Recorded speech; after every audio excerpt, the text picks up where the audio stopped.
Baik Ibu Indah, saya izin memberikan beberapa pertanyaan tentang anak didik Ibu di kelas 2 ini yang mengalami kesulitan belajar, yaitu yang bernama Hafiz. Baik, langsung aja ke pertanyaan pertama Ibu.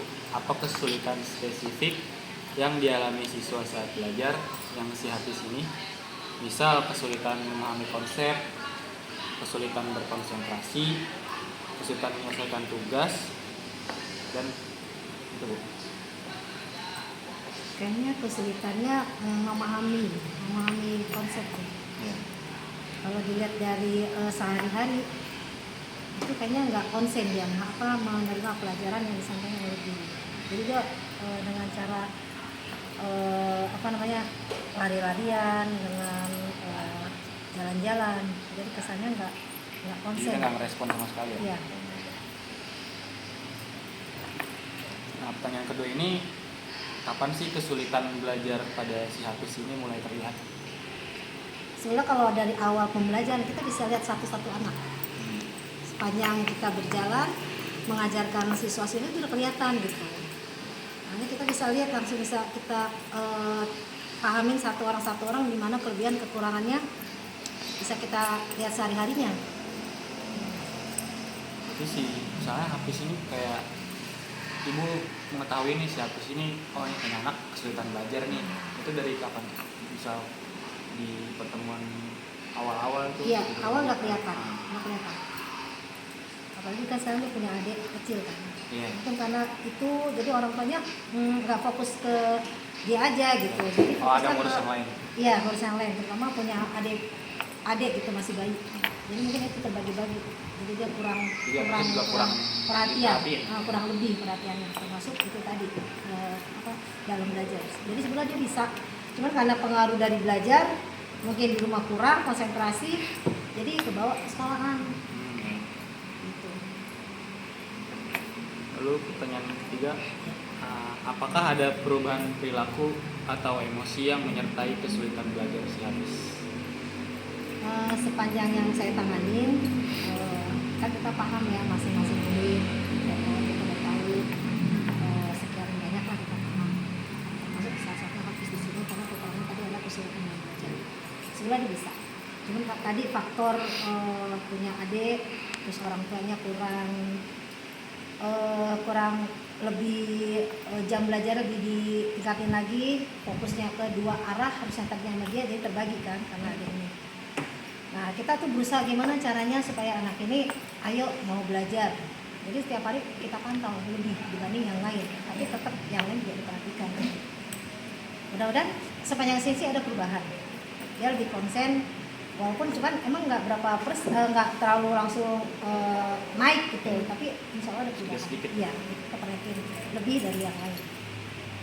Lalu apakah siswa si Hafiz ini pernah mengikuti tes atau pemeriksaan khusus untuk mengetahui si Hafiz ini penyebab kesulitan belajarnya itu apa? Pernah.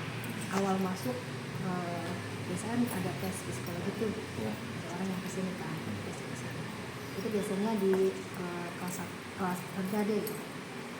Nah itu pernah di tes, dia termasuk nggak terlalu rendah juga sih, tapi lumayan, tapi masih di rata-rata gitu lah. Ya. Tapi masih lumayan nggak terlalu di bawah gitu. Jadi bisa. Lalu apa yang sudah dilakukan oleh sekolah untuk membantu si Hafiz mengatasi kesulitan belajarnya? Kalau saya menghadapi sebagai guru ya, kan perhatiannya lebih dari yang lain, gitu kan. Terus kita mau cari tahu solusinya apa sih gitu.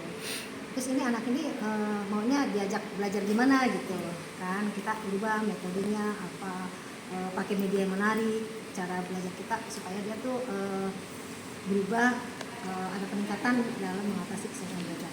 Terus saya konsultasi ke orang tuanya, saya panggil ada apa sih, barangkali kalau di sekolah kan kita bisa lihat ya, nah di rumah nih ada apa, kan kita nggak bisa lihat di rumah, orang tuanya lebih paham kan.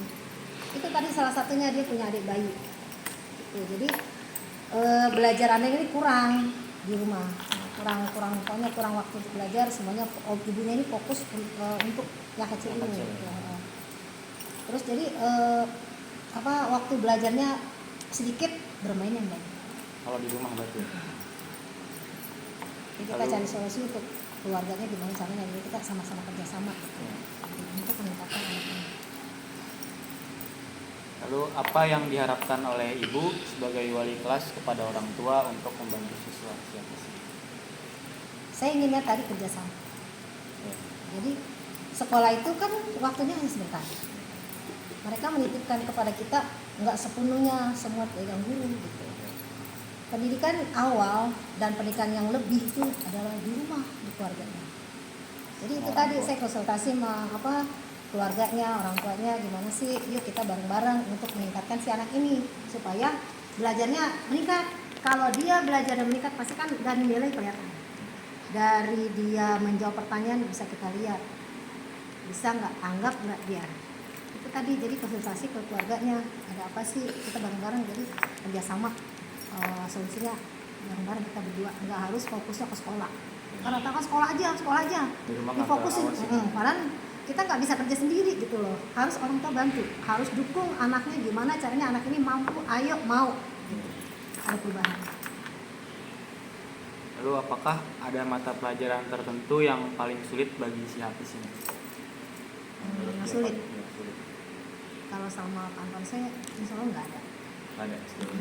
Nggak ada, dia bisa menjawab, bisa ngikutin. Cuman tadi karena mungkin di rumah belajar kurang, pemahaman di sekolah akhirnya nggak bisa. Kan di sekolah juga waktunya terbatas. Kalau maksudnya satu pelajar aja kita dibatasin kan sekian jam. Mungkin kesulitan dia di situ karena kurang waktunya. Butuh waktu lama juga untuk supaya itu dia paham, lebih meningkatkan lagi kesulitan dia dalam belajar. Jadi kayaknya terbata-bata gitu, terlalu keburu-buru waktu, akhirnya kan tertinggal gitu. Jadi itu tadi, kalau misalnya di rumah orang tua bisa mendukung, insya Allah di sekolah dia bisa ngikutin. Jadi intinya emang harus kerja sama, guru, sekolah, orang tua harus kerja sama untuk meningkatkan si anak ini supaya belajarnya baik, meningkat, hasilnya memuaskan. Lalu pertanyaan terakhir Ibu, apakah siswa si Hafiz ini memiliki minat atau bakat khusus yang bisa dikembangkan menurut Ibu? Dia kayaknya suka main bola deh. Main bola? Ya. Kalau saya perhatiin dia tuh aktif di olahraga. Jadi tuh kalau sehari-hari, saya lihat sehari-hari itu dia senangnya olahraga, lari kayaknya. Di luar akademik dia senang main olahraga gitu. Di samping kegiatan belajar sekolah dia senang itu. Tapi tetap kita arahkan untuk lebih belajar juga. Kan penting, nggak hanya satu itu aja yang gitu. Tetap kita arahkan untuk belajar lebih giat lagi, lebih semangat lagi.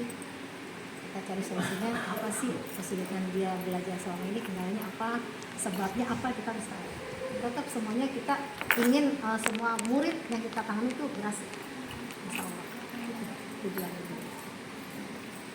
Oke Ibu, terima kasih Sama-sama. sudah menjawab pertanyaan.